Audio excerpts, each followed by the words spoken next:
This is going to make you very uncomfortable. We could have got snatched so goddamn quickly. Most of the people there bought drugs from me. It all makes sense now.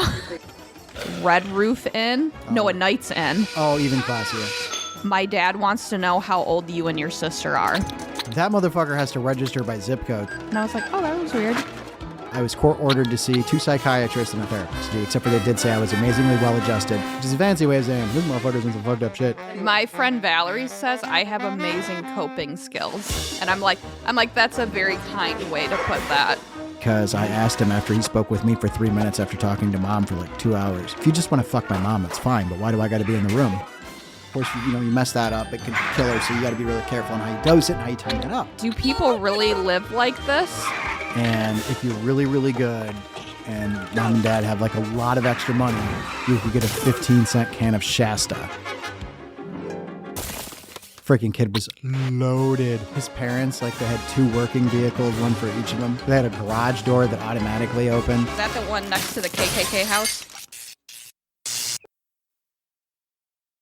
So let's talk about something near and dear to your heart. Oh, God. Yeah. You want to know me like that? Not really. Didn't need this long. Only half-assed, and it's worked out pretty well. So let's talk. I want you to pick one of your favorite childhood memories, so we can compare and contrast our notes and recollection of that incident. Favorite childhood memory? Is it one that includes you? Sure, could or couldn't. Just whatever. I'm not sure it's a favorite memory, but I do specifically remember asking you why Greek people, ancient Greeks, built naked statues of people. Ooh, I don't recall this. What was my answer to that? This was when my bedroom was still that middle bedroom next to the stairs. Yeah. And you were putting me to bed, of all people. Of course. So I assume our mother was not home.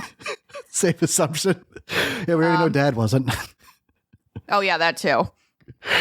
But, I mean, you took it in stride. You're just like, oh, well, the Greeks thought the human body was beautiful.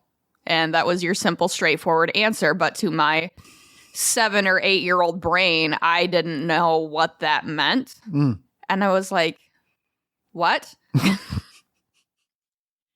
I mean, back then I was still doing artwork. So, I mean, but I was drawing like butterflies and like things a girl thought was pretty. And I'm like, no. It was a different time, different people.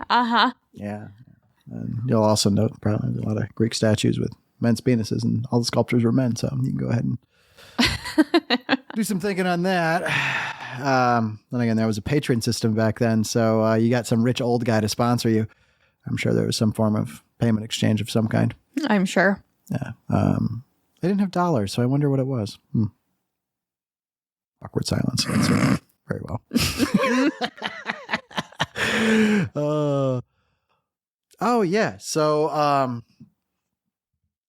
here's one. We'll narrow it down a bit. Tell me about something memorable from when we accidentally lived in Grand Haven. Ooh. So first, to set that stage, Grand Haven was where Dad lived, of course, in a very, very classy neighborhood called a campground. And we stayed in a camper trailer, 32 foot, if I remember correctly. I remember that because it's the same size as Uncle Jim's boat, his Baja.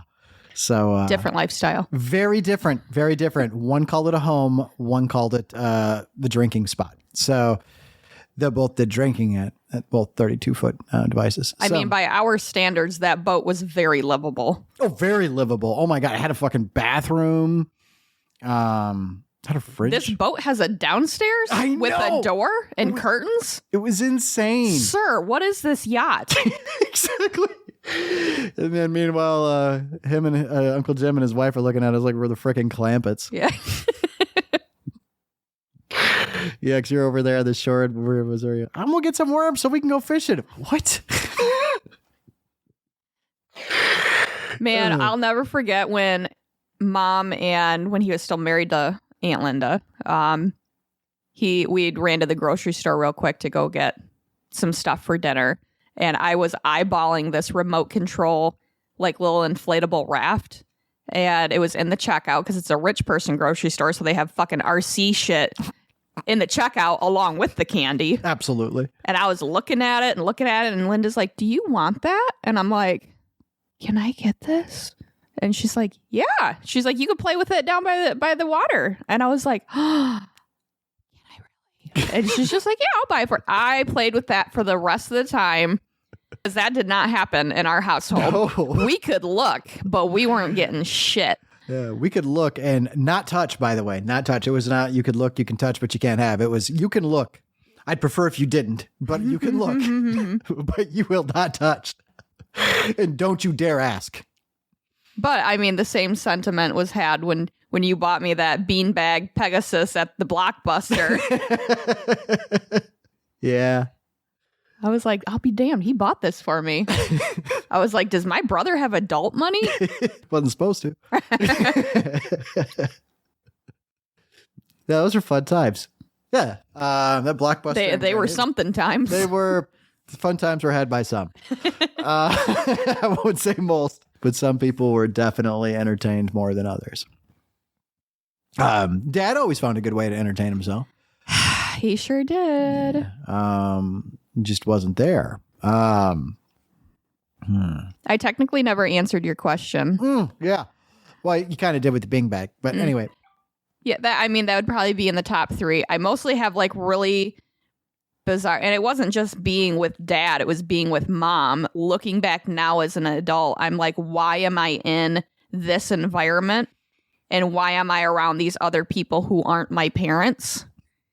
I remember going to the quote unquote pool that was provided by the campground, and it would just be Christina and I swimming in the pool. We could have got snatched so goddamn quickly. And then me finding a couple quarters, I assume you gave them to me, to go to their arcade, which I had like 3 machines in it. One was a pinball machine, and then they had like a gumball machine, and then the one that has like the little plastic toys in the little containers. And, that was looking back, that was a dark, dingy garage of a place with these 3 machines just in the back corner with a cement floor in there, which was their arcade. And I was like, why was I in that space alone? Who was watching me? Oh, yeah, nobody. But on the upside, though, if there's one thing to know about trailer parks, it only has the classiest people. And if you want an even more classy group of people, you should go to a temporary seasonal trailer park. That allows you to either, if you're rich, bring a trailer, or if you're a normal person, bring a tent. Because that's only the best people. Fortunately, though, there was a system in place to keep you and Christina safe, which you did not know about at the time, which was most of the people there bought drugs from me. So, got it. If they kept an eye on you, it all makes sense now. If they noticed anything, there was benefit to them for that. So everybody, if something was ever to happen, was going to brag about being the ones to save you guys. There was material benefit. I will say, this is going to make you very uncomfortable, but one of the last times, well, not last times, but it was one time Christina and I went with Mom to go visit Aunt Susan. So Christina was, I don't know if she was quite 13 yet. We were quite young. And stopping halfway, we stayed at a Red Roof Inn. No, a Knights Inn. Oh, even classier. Even classier, right on the Mississippi. Like, we could see the Mississippi from the pool we were swimming in. Mom, I don't know where she went, if she was at the pool deck, what was going on with that, but Christina and I were swimming, and we were approached by a boy who was about Christina's age, and he said to us, my dad wants to know how old you and your sister are. And very innocently, we're just like, oh, I'm 9 and she's 11, or whatever, however old we were. I was probably at the oldest, I was probably 9. But it probably, like, I thought about that memory when I was like 16, and I was like, oh my God, because like he never came back to say anything about it, so I don't know what became of that. But looking back, I'm like, holy shit. Yeah, that motherfucker has to register by zip code somewhere. Wow. I just remember it because I thought that was a very odd thing. I was like, oh, that was weird. I was like, why didn't the guy just ask us? Why was his son? He specifically said, my dad wants to know how old you are. And I was like, oh, that was weird. Yeah. Yeah, you're not wrong. I mean, I just thought it was your brother and I that your mom would just walk away and leave us abandoned because she was like, oh, they're boys. Nothing could possibly go wrong. I mean, they might light something on fire. If something happens, it's going to be because they did something, not because something happened to them. So, yeah, but apparently, no, we were not unique. She equally did not care and also disappeared just as often as Dad. Yes. Yep. Though the reasons were different. Yes. But it's still results the same.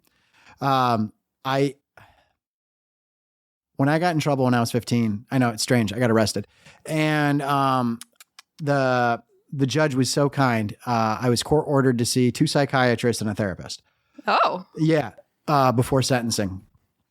And which, by the way, got thrown out. That was pretty awesome. That's a whole different story. But anyway, the 2 psychiatrists said I was perfectly fine and well adjusted considering the fucked up upbringing. They used slightly different terminology, except for they did say I was amazingly well adjusted, especially considering the environmental circumstances, which is a fancy way of saying this motherfucker's in some fucked up shit. And I don't think he's the problem. Anyway, my friend Valerie says I have amazing coping skills. I'm like, that's a very kind way to put that. Because sometimes I'll overshare because she's just like, oh, what happened with it? She's like, I heard about it, but she's like, I didn't hear the story. And I'm like, how much time do you have? Yeah. Oh, yeah. So anyway, the one therapist, though, he said I was a real problem and I probably had oppositional defiance disorder. He said that because I asked him after he spoke with me for 3 minutes after talking to Mom for like 2 hours. He asked me like 6 questions, was being kind of a dick about it. And I just said, look, if you just want to fuck my mom, it's fine. But why do I got to be in the room? Because we were at, the most sacred of places, Bethany Christian Services, which is a Catholic organization. And the married therapist was trying desperately to fuck my mom and was not making any secret about it. So anyway, the judge ended up saying the 2 psychiatrists friend. But anyway, the reason I brought that up was I didn't think anything of it. He's just asking me questions going on and on, right? And we get to, oh, you got siblings? I'm like, yeah. I was like, oh, what do you think? Tell me about your brother. I was like, he's a fucking idiot. I just got to make sure he doesn't walk into traffic. And he's like, oh, okay. You got any other siblings? Like, yeah, I got 2 sisters. And I'm like, oh, okay. Well, tell me about them. I was like, Christina's pretty good. Sometimes I got to remind her 2, 3, 7 times to do her homework. And my little sister, Sandra, she's all right. She's kind of hell on wheels, but fortunately she's restrained by medication. And he's like, what do you mean by that? And I was like, oh, well, she's on, she said like kidney transplant stuff. So I got to make sure she gets her medication on time and stuff. And sometimes I got to take like her blood pressure if she doesn't feel right, because I got to figure out if she needs a Radipine or not and dose her. But of course, you mess that up, it could kill her. So you got to be really careful on how you dose it and how you time that up. Then he's like, oh, okay. And he's like, so your parents do that? And I'm like, no, they're not around. And he's like, so when you say you have to make sure your brother doesn't walk out into traffic, make sure your sister does her homework, and then give your youngest sister anti-rejection medication and verify her blood pressure and give her medication that can kill her if you give her too much or too little, you're saying you're doing that on your own? And I'm like, well, no, my little brother and my other little sister are in the house. And by the way, this conversation occurred, I was 15 years old. Uh-huh. And then all of a sudden I started thinking, and I was like, wait, after the second shrink said the same thing, I was like, is there something I'm missing here?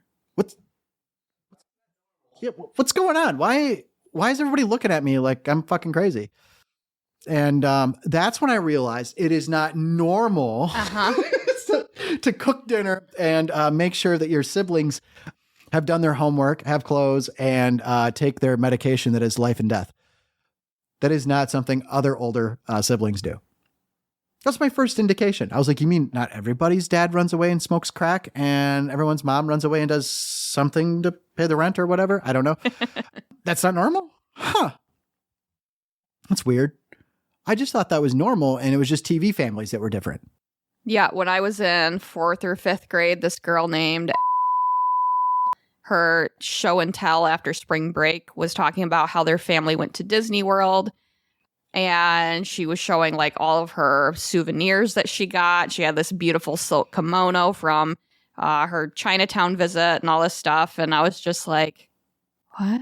And she also mentioned, she's like, oh yeah, my dad gave me like $200 spending money. We got to do all this stuff. Here's my pictures. And I'm like, what is happening?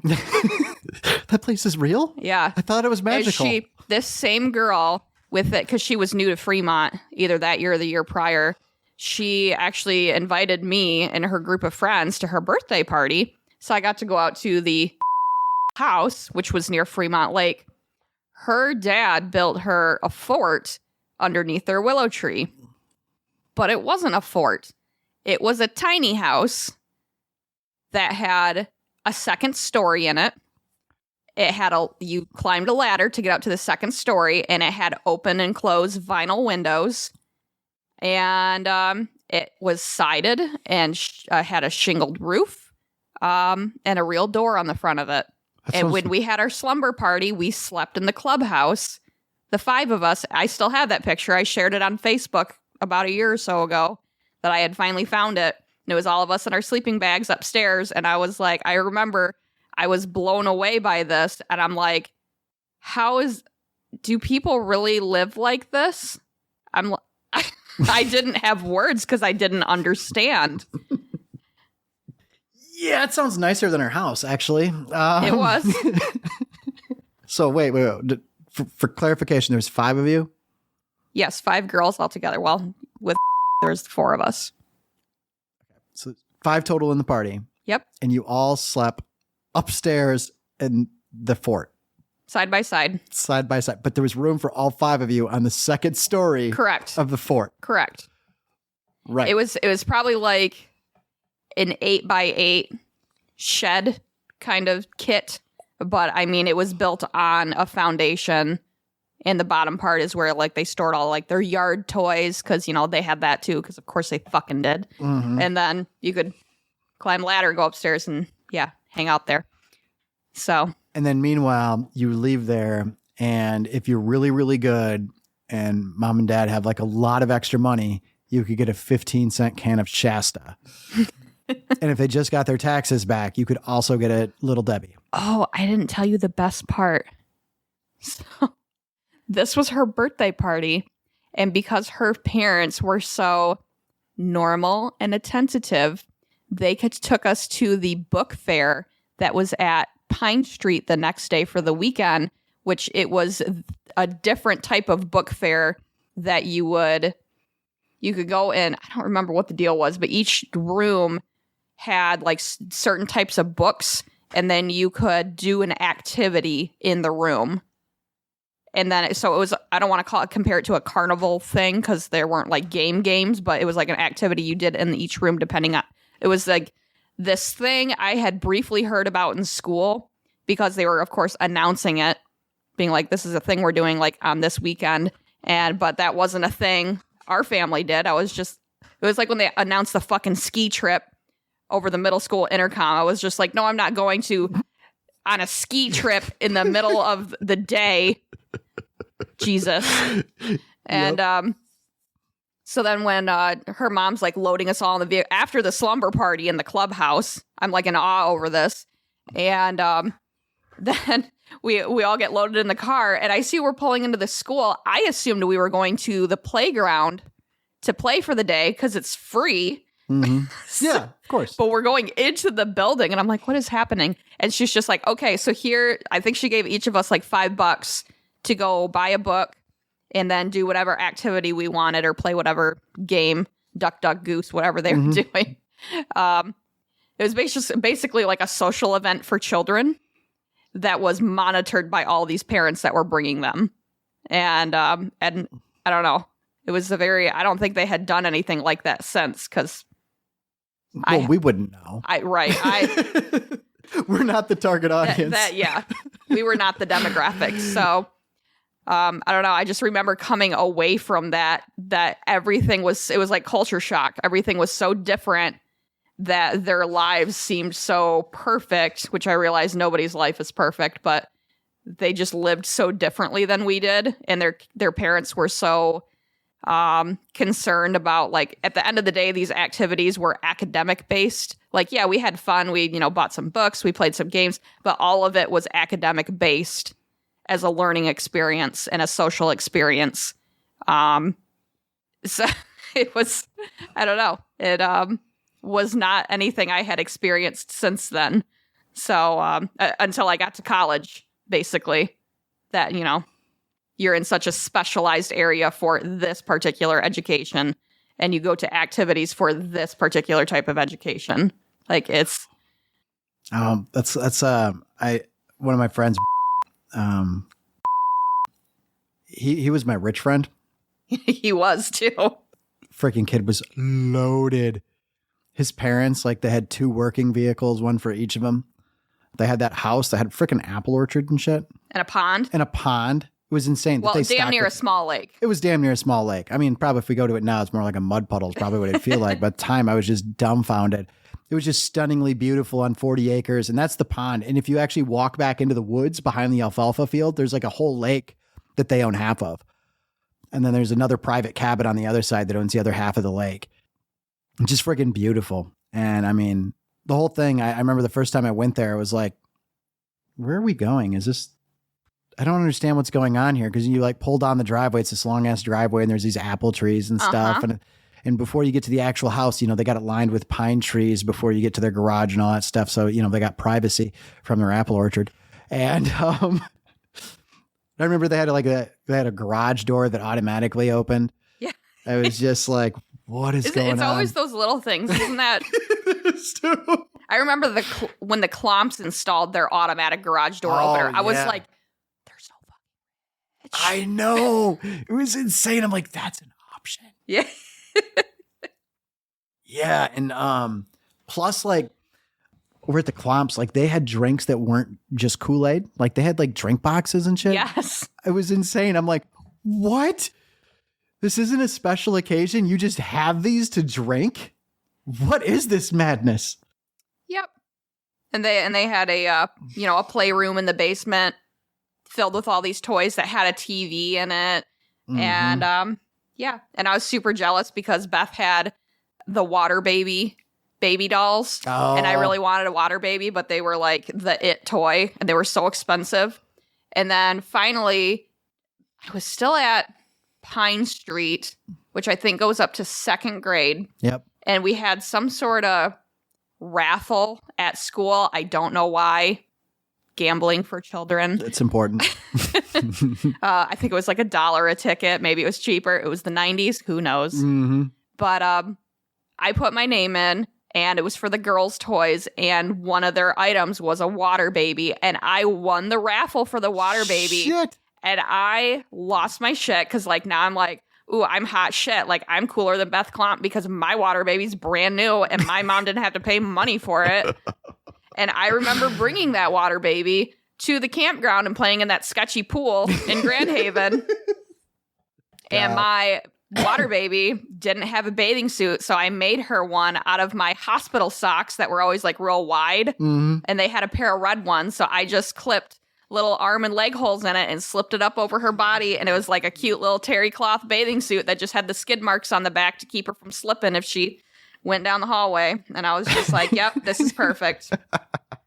So I innovated, and yeah, I thought it was the best. Man, kind of it's funny because you brought that right back to Grand Haven. That was a fun time there. I mean, in hindsight, at the time, it seemed a little weird. Like that you're trying to like, is my dad homeless? Yeah, exactly. But when he'd pick us up, we go straight to Ray's Burgers. Mm-hmm. And that was amazing. It was important he did it right away. Because immediately after that, he had to hand me his paycheck. Oh, I'm serious. Yeah, I don't know if you knew that or not. I did not. Yeah, he'd have to hand me his paycheck. I remember going to Ray's. Yeah, he'd hand me his paycheck. Actually, it was typically before we walked into Ray's, in the envelope, and that way I could monitor things. And Grandma would tell me how much money I was allowed to give him. Wow. Again, let me repeat. I was 15 years old. I knew I would find it. And Dad would be like, oh, no, I haven't been out smoking crack. And I'm like, well, that's weird because the guy you're buying it from told me he sold you crack while he was buying weed from me. The fifth girl was taking the picture. Oh, my God. It's a freaking mansion. Yeah. Oh my God. Look at that. It even has like proper 2x4s and a wall and windows. He built that shit. That is amazing. I can't even see any nails sticking out. It all looks level. Mm-hmm. Oh man. Yep. It's fancy as fuck. I got receipts, bitch. I guess. Damn. All I hate. Speaking of Grand Haven, I got a random message like a couple years back from that girl that I was hanging out with her. Yeah. Yeah, she like just fucking hit me up out of the blue. Is she still in Grand Haven? She is. I guess she was having some marital problems or something. Oh. Yeah, and her first thought was, I'm gonna reach out to Ryan. I haven't talked to him in fucking 15 years. I was like, hey, I'm married. And she was like, me too. Are you happily married? And I'm like, is that rhetorical? I repeat, I'm just married. Exactly. Let me repeat. I'm married and trying not to get divorced because I heard that's expensive and I don't have anything to lose. I don't want to have nothing and then have her take half of that. That sounds very inconvenient. Yeah, it does. If you lose everything you own and your standard of living is not noticeably changed, that's kind of messed up. So I probably should have got rid of her then because now it was very costly when I finally did. But I guess I wouldn't have been able to get fancy podcasting equipment. So there's some advantages. Much happier camper. Well, I'm glad. Yeah. Yeah, it's a lot of fun, isn't it?